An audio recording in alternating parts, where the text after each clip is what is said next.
I'm David Gardner, and we're sitting in Cofounders Capital and Startup Lab here in Cary, North Carolina. You know, I came down here to go to school and could never come up with a good reason to leave. This is a great area, no matter what metric you use. And so it's just a wonderful place. We have a strong entrepreneurial ecosystem here. There's a lot of accelerators and angel groups and organizations. And entrepreneurship is one of our fastest growing degrees now at all of our local universities. So it's a great place to be if you want to be a part of that scene.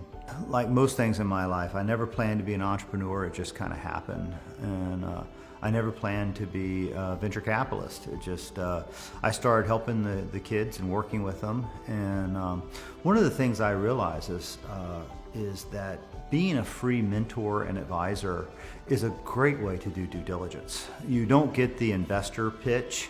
They come to you, you're like the doctor. They've got to tell you what's not working, what they don't know how to monetize something, or they don't know what the go-to-market strategy should be, or if their assumptions are proven out enough to really model the business. And so you get to work side by side with them, and you get to see how coachable they are.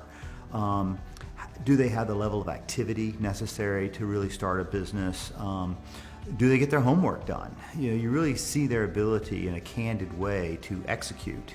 And I said, you know, I should be writing checks. What the kids need is not just mentoring, they need some startup capital as well. So I started investing my own money, and I did 17, 18 companies, and 17 of those went on to do well, which is really unusual for early stage investing. And a few of them are worth over $100 million today. So that's when the town of Cary said, David, if we gave you some office space, would you expand what you're doing? And it's funny, I told my wife, I said, I think I just tricked the town into free office space. And she said, no, they just tricked you into doing a startup accelerator and not for no salary, basically. But it was mutually beneficial. It's a great place. We're 100% free. They come in, we work with them. There's not a formal program here that we walk them through, and we don't mentor them to death.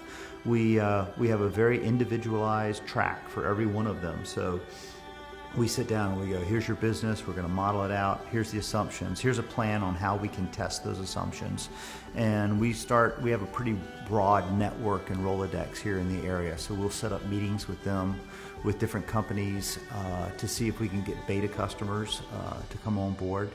And then if things are working out and we like them and they like us, then a lot of times that can also turn into an investment. And we have a new fund that we've raised $25 million on so far, and we've deployed our second fund into 3 companies at this point. Nothing's too early for us, so you don't have to have it all figured out. You bring it in and we'll work making the sausage together. And there may be something there. Maybe we take it in a lot of times we'll take a core idea and we'll take it in a very different direction or sell it a very different way to a very different market. But you know, I just need someone who is coachable.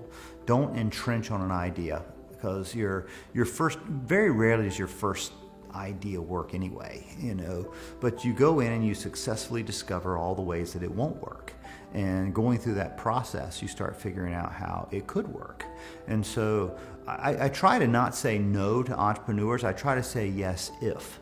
And what are those ifs? And then that kind of becomes a to-do list of things we need to figure out. And passionate about what you're doing.